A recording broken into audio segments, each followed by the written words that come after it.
So, what's going on, everyone?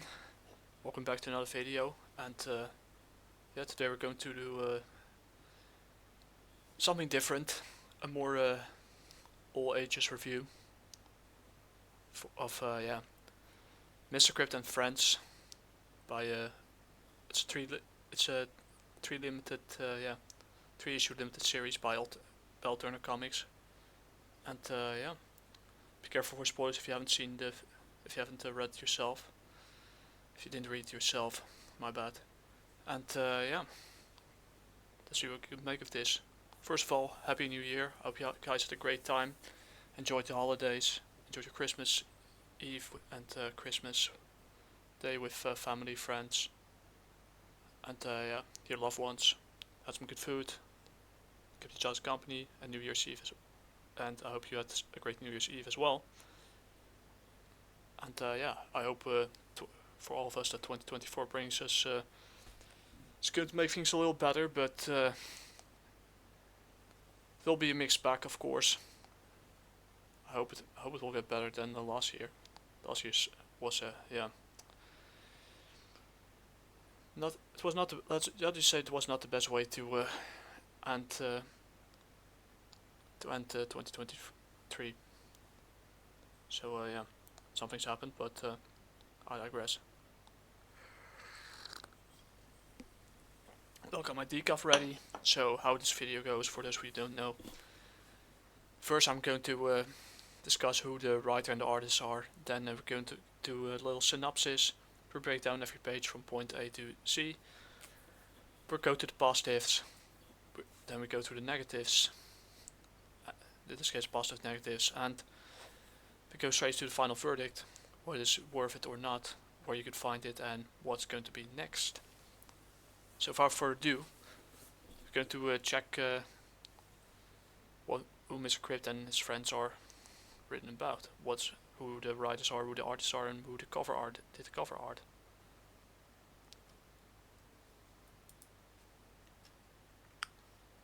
Some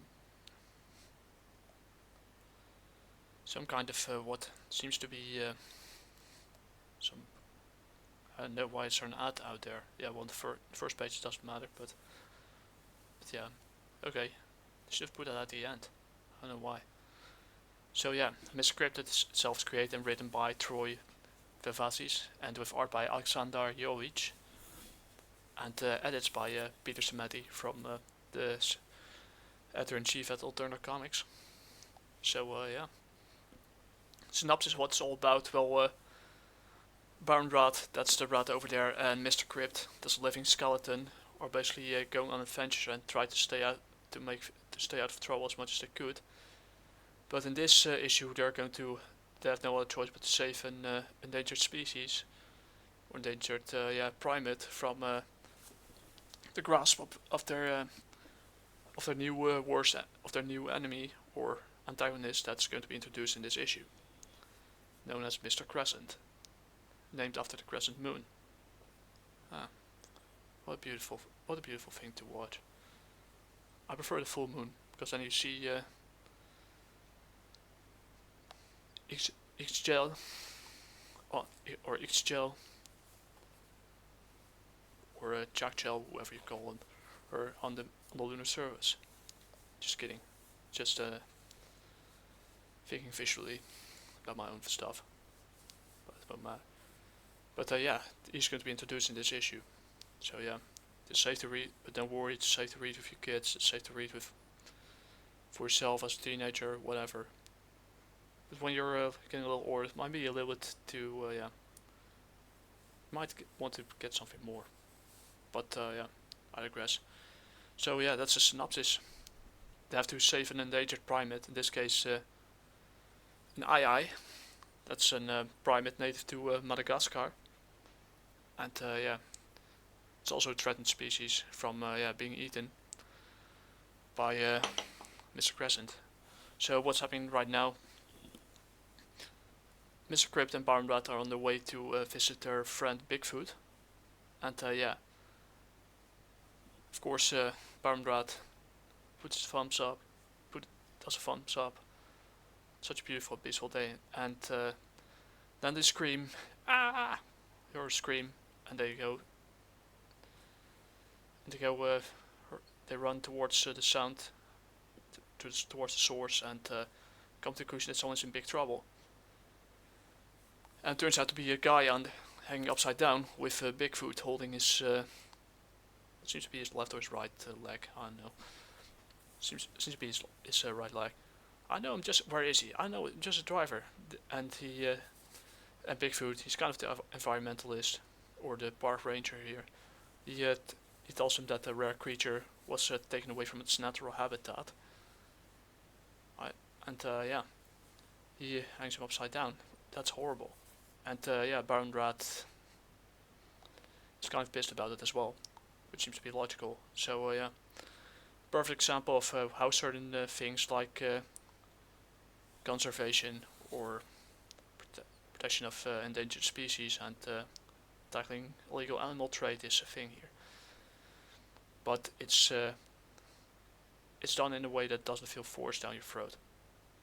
So yeah, but the driver still doesn't know where he was, why he was driving there. He was being told. He didn't know it was moving, and Bigfoot believes him and tells him to scram away. And yeah, it turns out that he found a man driving back from a nearby camp. Something just didn't seem right to him. And of course, they ask why his creature was missing. He tells them the force, and yeah, Bigfoot is basically like an ant with fur. He sometimes supports the force, or maybe like a creature of the red, if you take the DC logic into account. Powers of the green, the grey, and the red. Today the force told me that an evil man was going to make the creature disappear forever. And both of them, all of them are in consensus that this guy needs to be stopped. And Bigfoot still doesn't know what they're dealing with, so they hear something. And there's an ad here. They should have put those things at the end. I don't know why. But yeah, there's an plane flying over them. And yeah, Bigfoot, of course, being part of the force, doesn't know a lot about the technology of the outside world. Tells him that, or he does actually. It's a giant metal bird of some sort. Humans call it an airplane. Have you ever seen one before? And Baron Rat thinks it's amazing. Of course, he's a little chap who loves figuring things out. And he's afraid that this scene, yeah. And he asks him if Mr. Crypt has seen him before. He didn't. He hasn't seen the plane before. So yeah. I think it's landing by the nearby lake. Let's go. And they tell him it's landing by the nearby lake, so they go over there. And he tells him, my word. And yeah, they come to the conclusion that the plane might provide some that. You can read it yourself. They come to the conclusion and they see Mrs. Carlise flying the plane. There's another ad here. I know what they're trying to do with ads, but dungeon wrestlers. But they should have put those things at the end of it, not in the middle of the story. I don't know why Americans are doing this, but I digress. Hello everyone. Hello Miss Carlise. They help each other, and they're going to help Bigfoot. They tell her that they are going to help Bigfoot rescue an endangered creature slash primate known as the Eye, like you've seen on the cover. And she heard that that's why she's here. And yeah, and she tells him about the Eye, how it was taken from its home and sold to a man called Mr. Crescent. And she apparently had some problems with him before. So and yeah, he plans to eat it at like I already told at the beginning, as I expected. Mr. Crescent is planning to eat the Eye at the feast.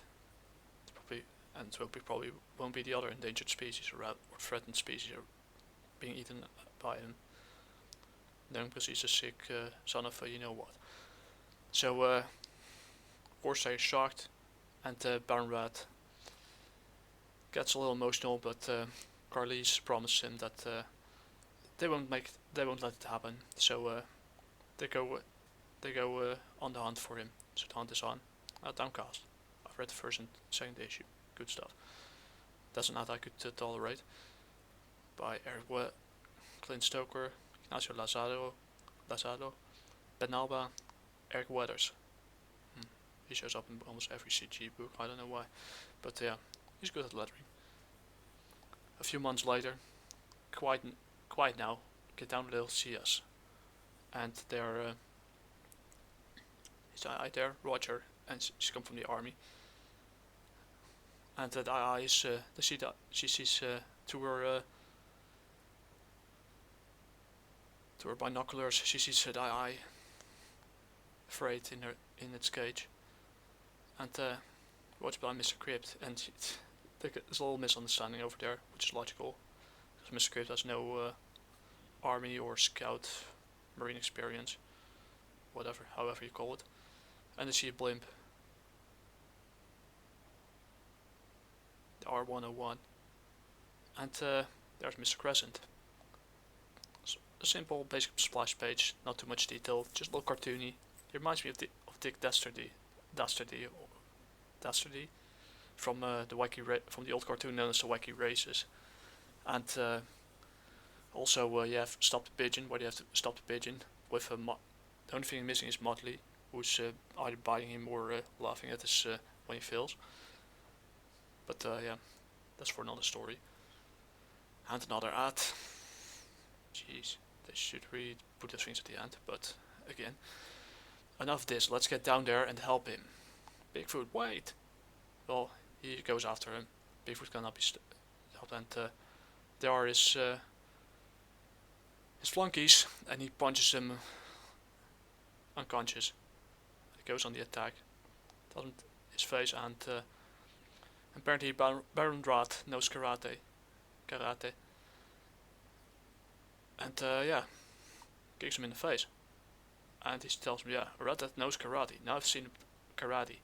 Now I've seen it all of karate. Well, my thoughts exactly. So Bigfoot angry runs towards yeah, Mr. Crescent. He tells him, "Oh really? Guards, charge!" And the guards his time up charge at him, and he uses this as a distraction to get away with the eye. And tells him that soon it will be dinner time for him, and until Mr. Crypt and Baron Rat are behind him, tell him to stop, and tells him that it's long enough, you're not going anywhere with him. I'm afraid you are mistaken, my well-dressed friend. And the eye bites him, and he makes a run for it, and Baron Rat releases the eye, and Mr. Crescent makes the parts with his blimp. I wouldn't put those pictures in there, but a little late Merry Christmas, my beautiful pirate, so be it. And Mr. Crescent's getting away with the blimp, or the Zeppelin, however you call it, and got it, and he Mr. Crypt grabs on the little stairs, and runs up and comes after him, and pretty casual, Mr. Crescent asks Mr. Crypt that he didn't have the chance to catch the name back there. In the meantime, Christine and Clarice and the others are trying to find. They found the eye, but they don't know where Mr. Crypt is, and he's stuck in the blimp. My name's Mr. Crypt, and the only meal on tonight's menu is justice. Stacy, is that sound? I'll have to pass. How about the mustache instead? He tells him that, oh no, horrible skull, and he shouts, and he, of course, he gets scared. It's a living skeleton. Stay away! And accidentally he makes the blimp or the Zeppelin go fall from the sky with his elbow, and Mr. Crypt is being tossed out of the blimp, and Just like in October when the R101 crashed on the on the fields of France. He blows himself up, and fortunately, Mr. Carlis is there. Carlis, Carlisle, Carlisle, Carlisle. When I need to learn how to spell those names for real. Who saves the day, and in the meantime, the Zeppelin blows up, or the blimp goes up. And here's Mighty Mascots from 2020 something, from the previous month, from previous year. And a short while later they land on the shores of the lake, and Bigfoot and his friends and Brown Rat celebrate that they saved the aye, and Carlisle, however you call her, takes promises the aye to bring him back to where it came from, to its native country, I think. So it's going to be Madagascar, on the east coast of Africa. Close to the east coast of Africa, but it's considered part of the Africa at least. And they tell us goodbye to the next issue, but elsewhere, of course, Crescent. You could never put a good villain down. So yeah, here he's just like the Night to Living Vampire. He raises his hand out of the ground and crawls back to the land of the living, and with a sound of laughter and the crescent moon, the story ends. Subscribe to YouTube Alternative Comics. Some more ads, and yeah, some titles are being that were released back in 2021, I think, 2022, 2021. Here it is, and here's some other titles you can find: Tinseltown Volume 2, Losing the Light, Red Koi, good series, the best they have out there. Wolf and Batsy 1 and 2, and yeah, there's some old crowdfunding stuff. Blood Realm, T-Bird and Throttle. It's not, yeah. I read a few issues of it, and yeah, I liked the first Giant, but I never liked the one after that I got over there. That I got on the latest campaign. So yeah, only my thing. It's humor adventure. Crypt and Friends, humor adventure, all those kind of things. Peach Podium. Don't know if it's still going on, but so be it. And here's some ad at the end with a QR code with radicomics.com. And the giant value of Mr. Crypt, 80 pages just for €5 or $5. My bad. First volume for $5, an absolute steal.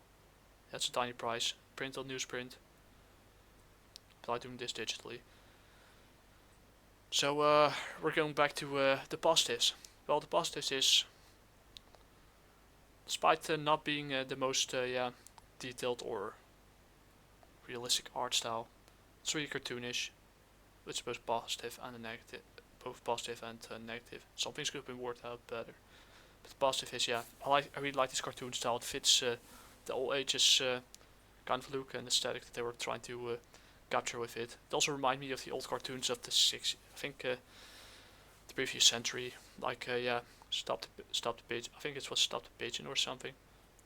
There was a sound track of it, or the OST of it, and yeah, of course, wacky races, and yeah, it shows that there are, I mean, some political elements and things like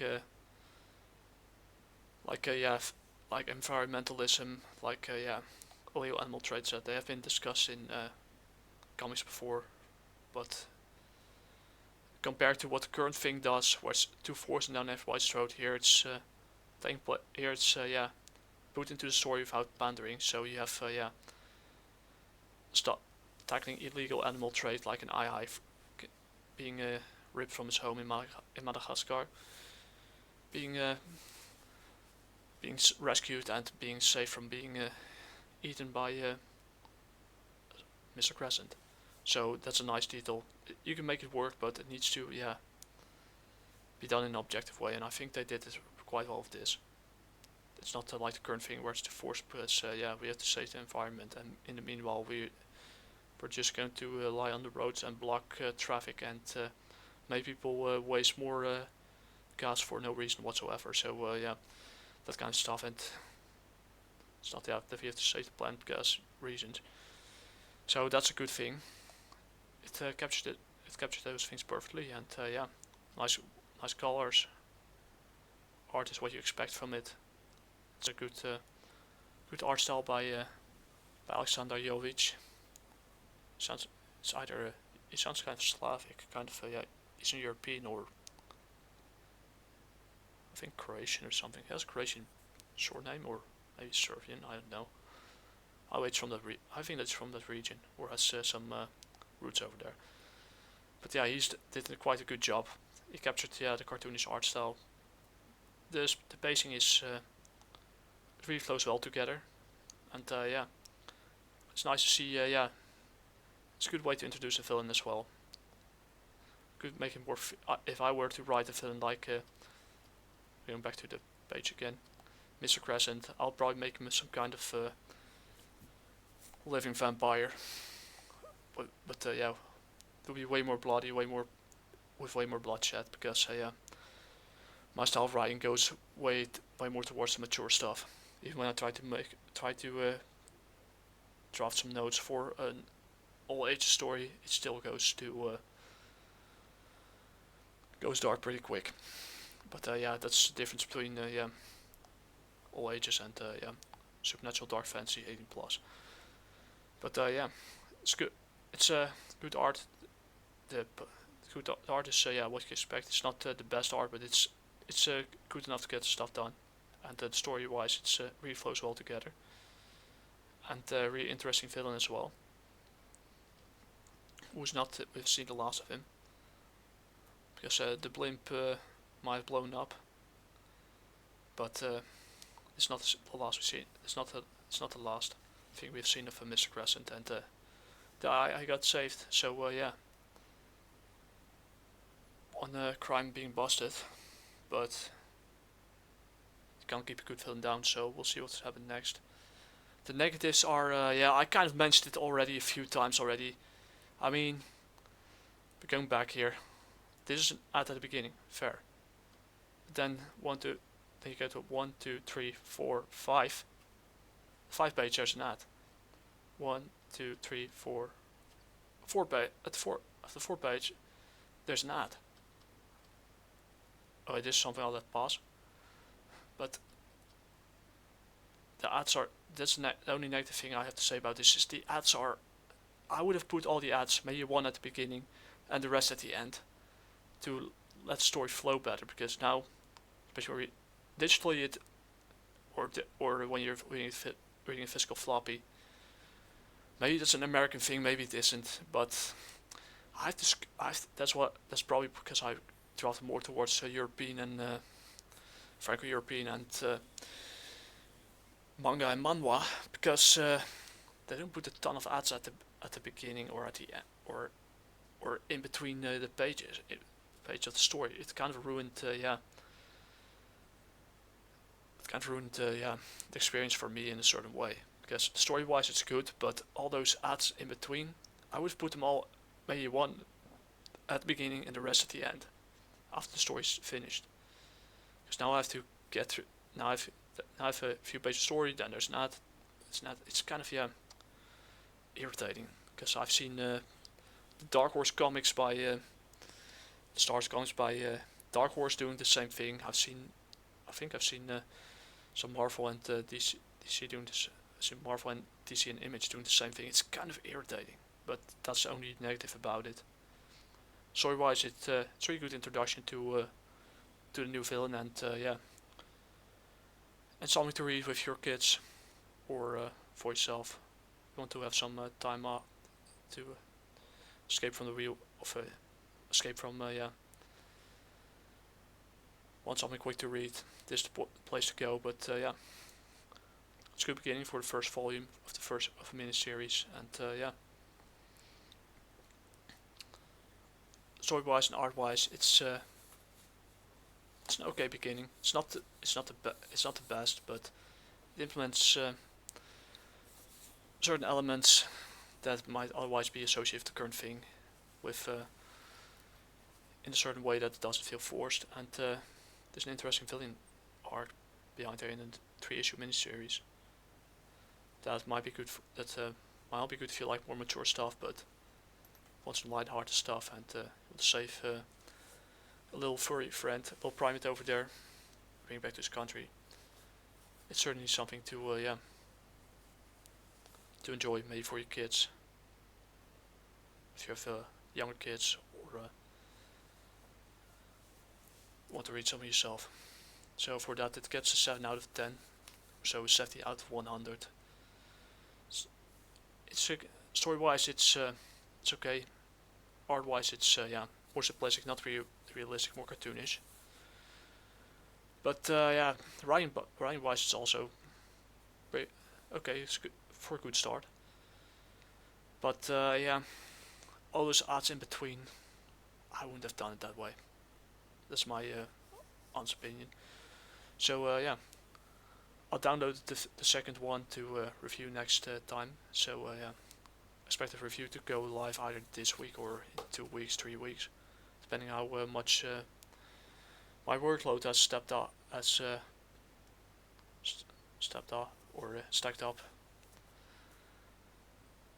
at the end of my holiday. So see about that. Till then, once again, Happy New Year.